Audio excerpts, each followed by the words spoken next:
السلام عليكم ورحمة الله وبركاته. ازيكم حبايبي، عاملين ايه؟ يا رب تكونوا بخير وتكونوا في اتم صحة واحسن حال يا رب العالمين. وحشتوني جدا جدا من اخر فيديو كنا فيه مع بعض.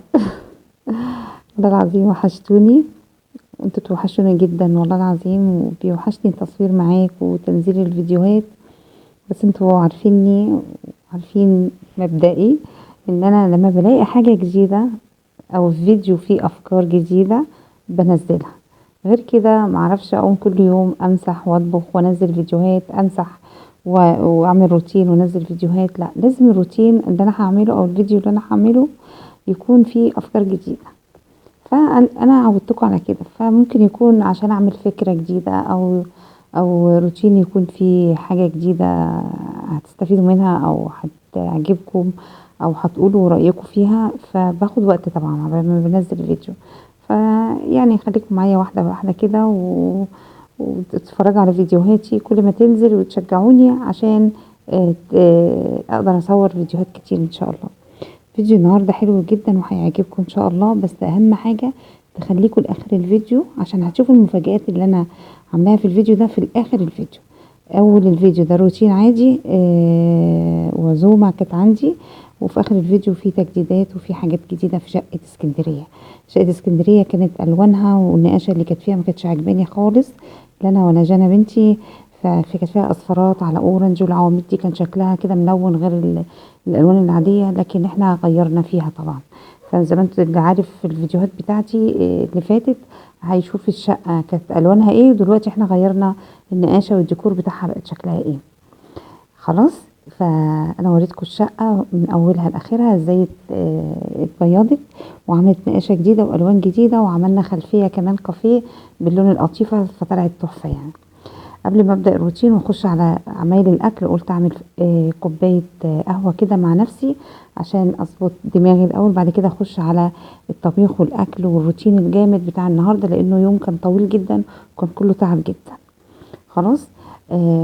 طبعا جانا بنتي واحده صاحبتها من الاردن كانت بتتواصل معاها على الانستجرام وكده، فجت زياره لمصر سياحه، فكانت في القاهره، فقلت لها نفسي اشوف اسكندريه، فانا عايزه اجيلك يا جنى. فجنى طبعا قالت لها اتفضلي، فقالت لي، فاحنا عملنا اكل بقى وكده عشان نستقبلهم، فانا ندوقهم الاكل المصري بتاعنا. فاول حاجه بداتها جبت كرومبايه كده حلوه عشان ادوقهم الاكل بتاعنا المصري. طبعا ايه بقى الحاجات المشهوره في مصر؟ المحشي والملوخيه والفراخ والحاجات دي. فعملت المحشي وعملت حله المحشي وخلصتها، وبعد كده سلقت اللحمه وعملت الفراخ. وبعدين طبعا مش هينفع ان هم يبقوا في مصر وما يدوقوش الملوخيه الخضراء بتاعتنا. احنا في مصر قوي مشهورين بالمحشي ومشهورين بالملوخيه. فكان لازم طبعا الاكل ده يتعمل يعني. فطبعا دول اول مره يزورونا، هم اصلا نازلين في فندق في القاهره، بس هم حابين يشوفوا اسكندريه. فلما طبعا عارفين ان جانا في اسكندريه، ف قالوا يعني يا جانا تستضفنا وكده، فجم هم بصراحه قضوا يوم عندنا، قضوا معانا وبيتوا معانا، وتاني يوم مشوا على طول. بس فانا زي ما انتوا شفتوا كده عملت الملوخيه خرطتها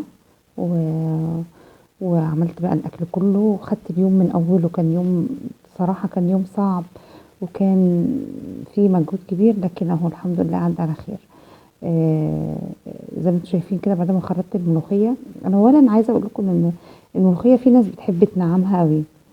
كان زمان وانا صغيره كانت ماما تصدرني في تخليط الملوخيه دي، فكانت كل ما اقول لها كده خلاص تقول لي لا لسه نعميها تاني. افضل اخرطها بالمخرطه ومش عارفه ايه واعملها وابقى زهقانه، زهقت بقى عايزه اقوم، اقول لها بصي كده يا ماما خلاص، تقول لي لا نعمي نعمي. لما اتجوزت بقى في الصعيد وعشت في الصعيد لقيتهم هم مش بيحبوها الناعمه في التخريط، يعني بيحبوا يخشنوها شويه.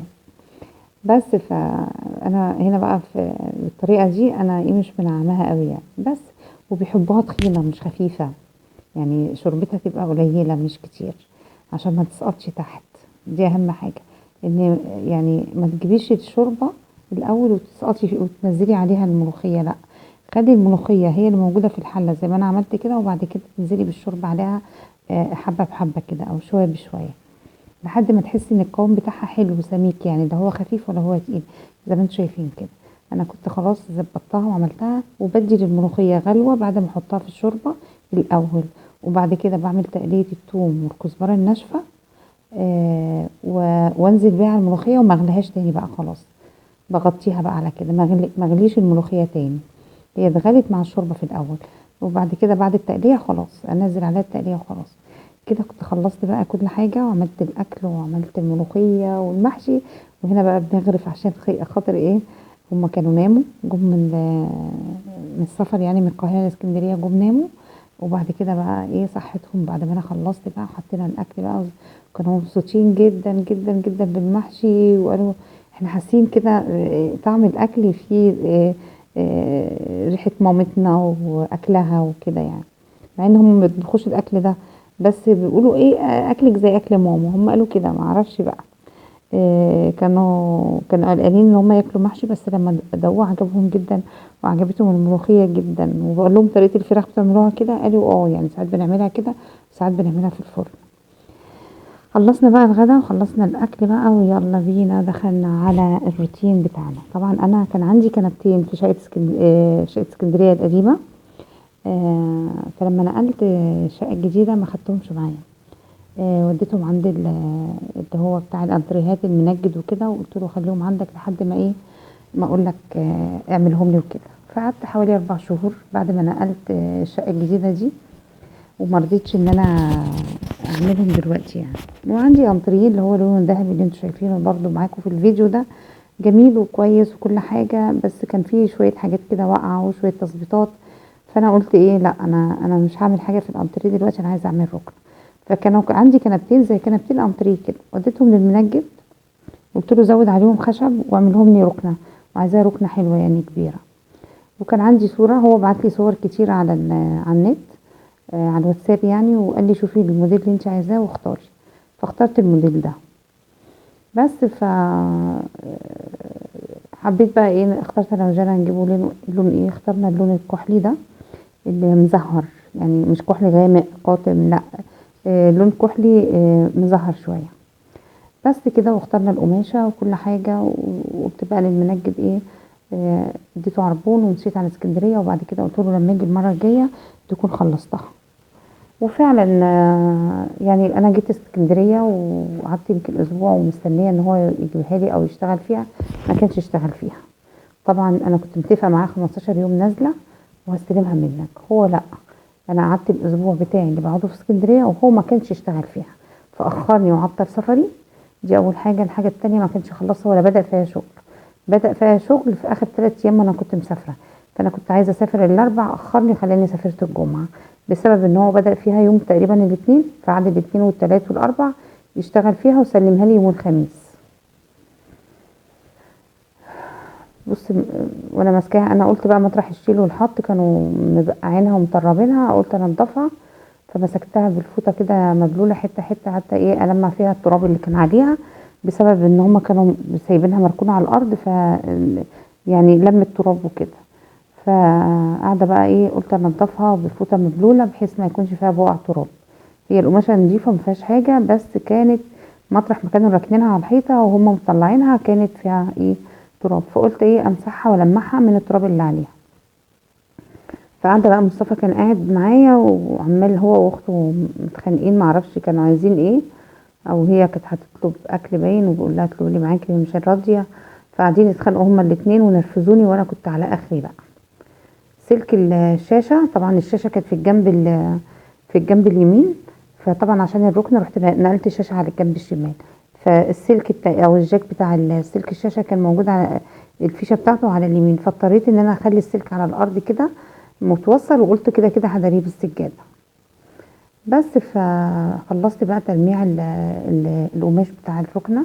بص ده الموديل اللي انا اخترته. السندات اللي فوق دي انا تهيالي كانت المفروض تبقى اعرض شويه ومليانه شويه عن كده، معرفش هو عملها بالشكل الصغير ده ليه.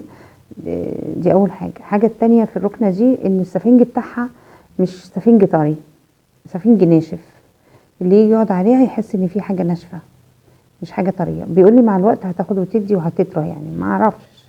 دي اول ملحوظه يعني ما عجبتنيش في الركنه، اللي هي السندات اللي من فوق اللي بتاعه الراس دي. مش عريضه مش مليانه، دي حاجة. الحاجة التانية السفنج بتاع الركنة ناشف، يعني بقول له انت حاطط طبقة فايبر، قال لي فوق السفنج، قال لي اه. ما اعرفش، قال لي ده اللي يستحمل وده اللي هيعيش وده مش عارفه ايه، وقعد يكلمني شويه حوارات كده. بس انا ايه مضايقني قوي ان الركنه عاملها ايه ناشفه كده، او السفنج بتاعها ناشف. يعني انا عملت ركنه هنا في الصعيد، وكان عندي انتريه ده الدهب اللي انتوا شايفينه ده، كان هو عاملهولي سفنج طري جدا وزي ما هو ما هبطش. ايه تاني؟ المهم لقيته زي ما انتوا قاعد هو الناشف ده، معرفش اعمل ايه او اقول له ايه، سكت خلاص. بس المهم عامه هي طلعت حلوه وشكلها رقيق جدا. بس خلصت مسح الارض وتلميع الركنه، وكنت غسله طبعا الستاير، وكنت بقى مبيضه، فكنت مسيقه الشقه كلها، ما كانش في حاجه في الارض، فكنت مسيقه الشقه كلها كامله. لما جيت الركنه مسحت مسحه كده خفيفه، الحتت الفاضيه بس.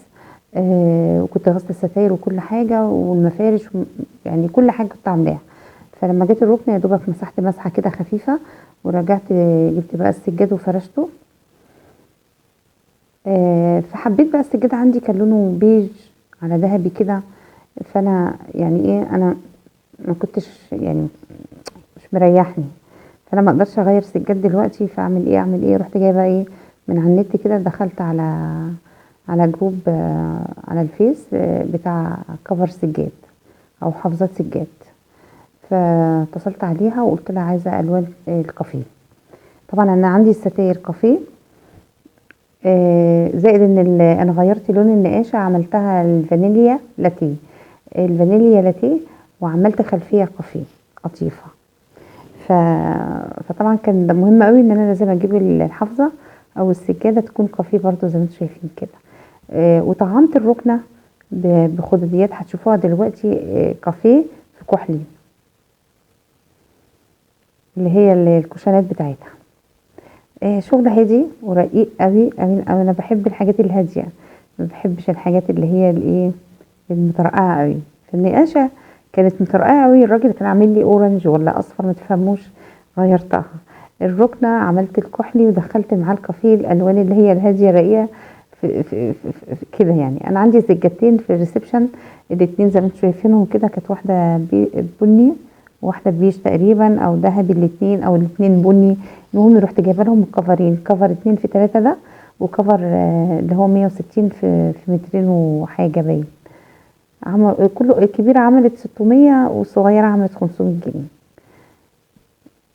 بس كده. فيعني عايزاكم بقى انتوا تقولوا لي رايكم ايه في لون الركنه، في لون الكفرات اللي انا ركبتها. وهتشوفوا في الاخر كل الحاجات دي. ادي الكحلي دخلت معاه الكافيه اهو، خداديتين مثلا 2 كحلي في وسطهم واحده كافيه مثلا. سيبوكوا بقى من القنطريه الذهبي ده، انا هشيله اصلا، يعني مش هيبقى موجود اصلا في الريسبشن. انا متفقه مع الراجل ان هو هياخده. ادي كوشنات اهي، الكحلي مع الكافيه، ايه رايكم؟ شكلهم حلو والله، جمال. يا رب ذوقي يعجبكم كده ان شاء الله. بس الناحيه الجنب حطيت 2 كحلي وبينهم واحده كافيه، والجنب التاني حطيت 2 كافيه وفي وسطيهم واحده كحلي، العكس يعني. لان احنا عاملين 3 كوشنات كافيه و3 كوشنات ايه كحلي. فالمفروض ان احنا هنحط 2، يا اما 2 و2 اللي هي واحده وواحده يعني، يا اما 3 كده يعني. دي الكوشنات، الكافيه مع الكحلي، ايه رايكم؟ طبعا انا حاسه الريسبشن زحمه، جنى بتاكل وموديه الاكل المطبخ. زحمه بسبب ان الانتريه موجود. فالانتريه ده لما يتشال الدنيا هتبقى رايقه قوي. هبقى اصور لكم فيديو ان شاء الله، ولما تكون الركنه بس مع هي والسفره بس. انا عملت بقى 3 زي ما قلت لكم، هنا 2 كحلي وواحده كافيه، وهنا 2 كافيه وواحده كحلي. كده منظر الكحل. يلا بقى شوفوا بقى الحلاوه دي، لازم نطعم بقى بحاجه مطرقعه شويه بقى. ايه رايكم؟ الكوشنات بقى اللي هي الفرو، جبتها اللي هي الاصفر المستردة ده اللي انتوا شايفينه ده. بصوا، ايه رايكم بقى؟ ده ذوقي انا، والكفرات ده ذوقي انا اللي اخترتها من على النت. وبعتهم قلت لها عايزه دول، بعتتهم لي على طول ولا في يومين بعتتهم، لانها الجروب طلع في اسكندريه، فالشحن حتى طلع رخيص 50 جنيه، وجابتها لي على طول يعني في خلال يومين. ستاير كافيه مع الكوشنات فيها كافيه، مع الكفرات كافيه، والركنه كحلي. شوفوا بقى المنظر اهو. انا مبسوطه قوي بالنتيجه اللي انا عملتها، مبسوطه قوي بالتغيير ده. آه، الركنه جميله هاديه ورقيقه ويعني جميله. يعني هو العيب الوحيد زي ما قلت لكم بس ان السفنج بتاعها طلع ناشف شويه، ما اعرفش انا هقول له بقى يغيره ولا يبدله، انا ماليش دعوه. نقلت ترابيزه الشاشه اللي بعد ما كانت على اليمين الجنب ده الجنب التاني نقلتها بقى على الشمال كده. بصوا المنظر بقى في الاخر، حاجه كده هاديه وحاجه مريحه للاعصاب كده. الواحد لما يخش كده الريسبشن ويلاقي حاجه جميله كده بالمنظر ده ببقى مبسوطه قوي. انا مبسوطه جدا ان التغيير حلو والله العظيم. ربنا يدي الناس كلها يا رب، واللي في نفسه حاجه يعملها، واللي في نفسه بيحلم بحاجه يعملها ان شاء الله ربنا يحققها له يا رب. والله العظيم انا ما عملتش الحاجات دي على طول، يعني فاهمين، انا نقله من شهر 8 اللي فات، وكنت قاعده على الانتريه الذهبي دوت والسجاد زي ما هو، وقعدت بقى واحده واحده كده، جبت ستاير، وبعد كده جبت اللي هي البلاك اوت النزلات التقيله، وبعد كده الركنه، يعني واحده واحده والله العظيم كل حاجه بتتعمل. بصوا دي بقى الصغيره اللي عند ترابيزه السفره. كده نكون خلصنا فيديو النهارده وروتين النهارده. اتمنى يكون الروتين استفدتوا منه، والحاجه تكون عجبتكم، والركنه تكون عجبتكم، وذوقي يكون عجبكم، وتكونوا خدتوا افكار حلوه انتوا كمان. يكون الفيديو عجبكم، لو عجبكم الفيديو ما تنسيش بقى تعملوا لي لايك وشير وسبسكرايب للقناه، واشوفكم في فيديو جديد، ومع الف سلامه.